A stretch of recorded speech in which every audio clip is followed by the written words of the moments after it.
It's nothing like the beach where if you got something that's bugging you, a little problem, I like to go out by the beach and go out there and watch the waves come in and out. And what I do is if I got anything that's weighing heavy on my mind, when the waves come in, I just send whatever's bugging me out with the waves.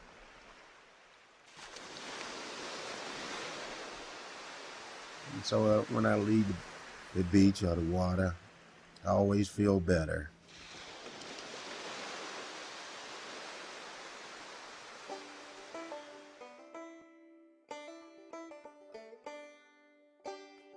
Well, my friends today think I'm a nut because I was raised up off of country music. I love country music.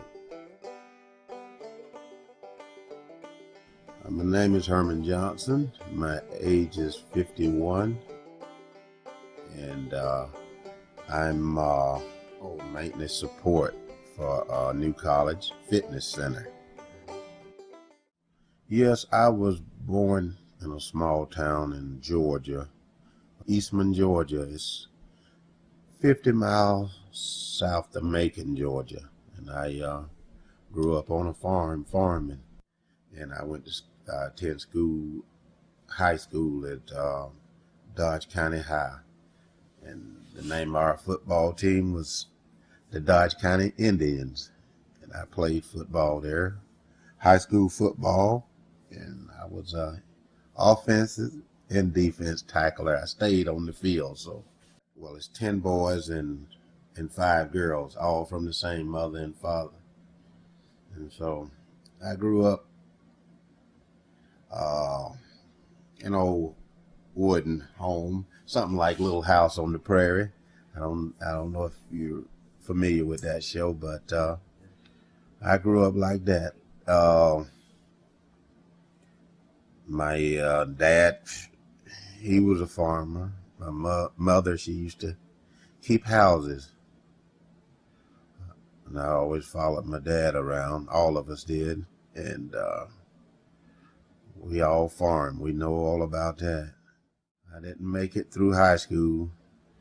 Had to drop out of school at 16 in the 9th grade. I didn't get any further than the 9th grade because of the kids. Everybody was growing up and going away, and so the bills had to be paid. In a way, I'm sorry that I didn't finish high school, but in a way, I'm happy because my dad needed me and the rest of the younger kids needed me, so we had to do what we had to do.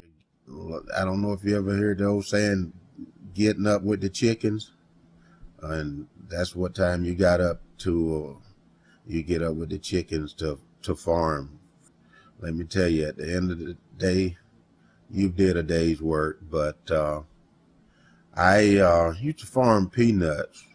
And those fields are dusty. You eat dust. You smell that fuel from the old tractors. But it was fun. I don't have no regrets. It was just nice to plant the peanuts, and a couple of weeks later, you see the peanuts start sprouting up.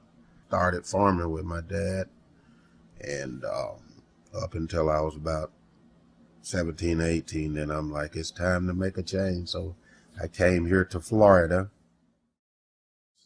I came here just to stay in the 70s. I just started coming down, and I'd stay about 2 or 3 months, and then it took a while because I kept getting homesick. I wasn't used to being down here.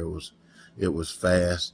It was too fast for me. I was used to the slow life, like in the country, I grew up where blacks went with blacks and white went with whites. I came here and I thought I had died and went to heaven. I'm like to see everybody getting along and hanging out in the same bars together, going to church together. I can remember as a kid where the Klansmen rode over our house and shot up in the rooftop, you know, and my mom and dad would say, get on the floor, get on the floor. And, you know, I could see them riding by with the sheets and stuff. But, you know, they integrated where we all went to school together, you know. But it's, you know, it was still tough on us. I came down here, it was shocking to me because to see blacks and white getting along.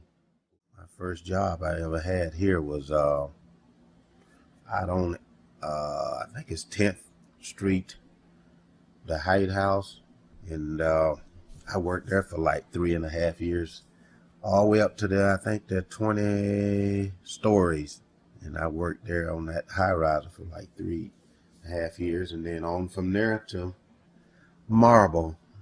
And I worked at the marble company for 18 years, and from there here to the college. And I hope this is where I, you know, retire. Yeah, Lido, I'm talking about right when the beach start. You can just park your car and walk right out there, and there it all was. It was just one part of it was just the nude beach. I would say topless, I guess. Further down, you know, then it was just regular beaching. But yeah, when I first came here, yeah, uh, it was Lido was there was certain parts of it was nude. It was the darndest thing I ever seen. Oh, I just never uh, got that opportunity to have my own kid. But my wife that I'm married to now, she has 5, and they all grown. I got grandkids, and I got 2 I said I raised. That's Dion and Malia.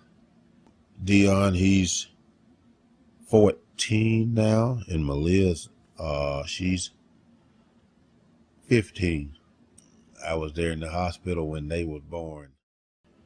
Me and Dion, we get together every weekend. So we got quite a few spots we go fishing. We go out on the bridge there. They have the bait house and all. We go there. Sometimes we go down to Blackburn Point. That's before you get the Osprey, I guess that is down there. We go there fishing by Van Wezel. He's a better fisherman than I am. He can catch him. I just go out there just more or less now to relax. We throw the net out to catch our bait a lot of times. So we save on buying a lot of bait. We catch all our bait, and then we start fishing. We run into a stingray from time to time, but we cut the line on him. Flounder, trout, we throw the net, and we get mullet when mullet season. Sheep's head. I don't have good luck like I used to. I used to I pretty much guarantee that I was going to bring home fish, but no, several times I've scratched out. It's just changed. I don't know if it's from the red tide or what, but it has changed. Me, country boy from Georgia, Sarasota.